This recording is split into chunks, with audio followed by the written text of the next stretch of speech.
Hi there, it's Dr. Saira, and I am back with Ask Dr. Saira, the video series where I answer your questions about personal development, relationships, and spirituality so that you can change your story and actually start to change your life. I want to share with you this week's question. So it's a very quick question, but very complex. Well, the answer is pretty complex, so let's see how we do. It says, Dear Dr. Saira, I am ready to find the one.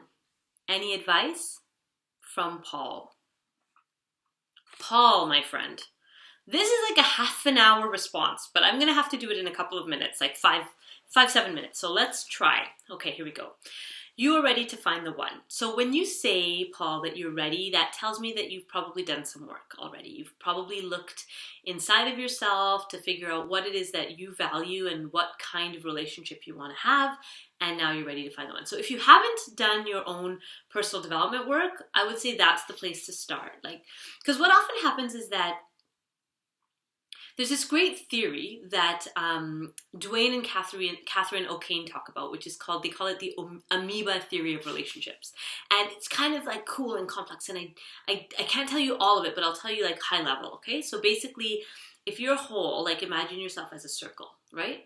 And then certain things in your life happen through your childhood, through your adolescence, they kind of eat away at little pieces of you, and you know, like kind of fracture off little pieces of you, and you're left with this kind of like weird shaped amoeba thing. And what happens then is that we tend to attract unconsciously a partner that will fill the gaps. So all those gaps that are missing, their kind of amoeba shape kind of mirrors our amoeba shape, and we fit together, and suddenly we feel like we're whole because they're filling all our gaps and we're filling all their gaps. But the challenge is that we're not actually whole, and we're relying now on that other person to make us feel okay, to make us feel fulfilled. And so the first piece of advice I would give you, Paul, since you asked for it, is to start looking at yourself and start looking at your own life story. And that could start with, okay, what kind of relationship did your parents have? What kind of marriage or relationship did they have? What kind of relationship did your grandparents have? The people who are closest to you, are they in happy, healthy, true love partnerships? So what is in your environment that's been kind of permeating your mind without you really even being aware of that? Especially your family of origin. So your parents, your siblings, how was that relationship? Once you understand what that was like and you get honest with yourself about what that was like, then you can start to see what are some of the scripts or stories you may have picked up over the years about partnership, right? Are there defined roles in partnership? Are there, is there like a power imbalance a little bit in the partnerships that you've seen? What happens in conflict? What happens when things aren't going smoothly? What happens when other people show up, like if children show up or, parents get sick or friends need your attention, how do people around you navigate that? So when you can see what your scripts are, then you can start challenging those scripts and say, okay, so here's the really annoying part for me as a therapist. There are people who have had like really crappy childhoods and like really bad role modeling and all of that. I can work with that. But then what I found in a few years into my practice was that there's people who have actually had pretty great role modeling and pretty incredible, family systems. And even they were having challenge in relationship, and I couldn't figure it out. And I went to my mentor to kind of work this through. And what I learned was when the standard has been set really high, it's very difficult to find somebody who's going to match it. Right? So if you had parents who were very connected and loving and, your family system was very functional and everybody communicated and that was all going on, then you're going to have this standard in your mind, and it's almost like a mythical standard of this idyllic childhood. And so any human being that tries to come to you is going to not measure up to the fairy tale. They're not going to match.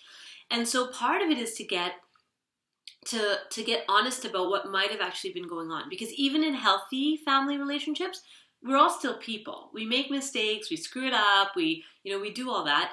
And so to get honest about like, what was it like for your mom being a woman at whatever age, raising a family? What was it in that time in history? What was it like for your dad and that story? when we have really, really healthy relationships to our parents, it kind of sets our partner up for failure because, you know, my relationship with dad is incredible and you're never going to match it. And if you were to match it, I would feel like I'm betraying my dad, right? So all of this is kind of what's happening in the unconscious level of our mind. So what do you do about that? Okay, journal. Write it out. Write out what your family or what your understanding of relationship is and what your expectations are in a relationship. And what are some of your biggest fears in relationship? What do you think could go wrong? And what's your wish list? When you write it out, when you purge it out of your system, there's a place for all of those thoughts to go. Otherwise, they're just like rolling around in your mind, right? So number one, do your work. Number two, when the person shows up, remember that you can really make it work with anyone. I mean, aside from abuse and that sort of extreme behavior, generally speaking, you could probably make it work with anyone. And so your question to yourself then is, does this person share my values?